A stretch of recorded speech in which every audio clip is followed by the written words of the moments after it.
আসসালামু আলাইকুম প্রিয় নবম শ্রেণীর শিক্ষার্থীরা, আশা করি সকলেই ভালো আছো। ইতিমধ্যে প্রথম ও দ্বিতীয় সপ্তাহের অ্যাসাইনমেন্ট তোমরা করে ফেলেছ। আজকে তৃতীয় সপ্তাহের অ্যাসাইনমেন্ট চলে এসেছে। প্রথমেই তথ্য ও যোগাযোগ প্রযুক্তি নিয়ে আলোচনা করছি। প্রথম অধ্যায় ই লার্নিং। বর্তমান করোনার ন্যায় পরিস্থিতি অর্থাৎ স্বাভাবিক শ্রেণী কার্যক্রম পরিচালনা সম্ভব না হলেই লার্নিং এর সাহায্য নিয়ে শিক্ষা কার্যক্রম কিভাবে সম্পন্ন করা সম্ভব তোমার প্রস্তাবনা প্রতিবেদন আকারে উপস্থাপন করো। এখানে বিষয়গুলো দেওয়া আছে। তথ্য প্রযুক্তি তোমরা ভালোভাবে পড়ে নাও। দ্বিতীয় হচ্ছে বিজ্ঞান, ষষ্ঠ অধ্যায় পলিমার। এখানে 4টি প্রশ্ন আছে। স্লিভার কাকে বলে? নাইলনকে নন সেলুলোজিক তন্তু বলা হয় কেন? শান্ত কী ধরনের কাপড় পরা উচিত ছিল ব্যাখ্যা করো। আর একটি ঘ নাম্বার তোমরা ভালো করে দেখে নাও। রসায়ন, চতুর্থ অধ্যায় পর্যায় সারণী। এখানে অ্যাসাইনমেন্ট দেওয়া আছে, তোমরা ভালো করে দেখে নাও।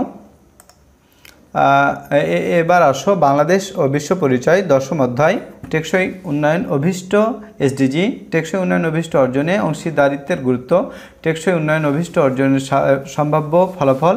একাদশ অধ্যায় হচ্ছে জাতীয় সম্পদ ও অর্থনৈতিক অবস্থা। এখানে একটি নির্ধারিত কাজ দেওয়া আছে, তোমরা ভালো করে পড়ে নাও। এবার আসো বাংলাদেশের ইতিহাস ও বিশ্ব সভ্যতা, চতুর্থ অধ্যায়। প্রাচীন বাংলার রাজনৈতিক ইতিহাস।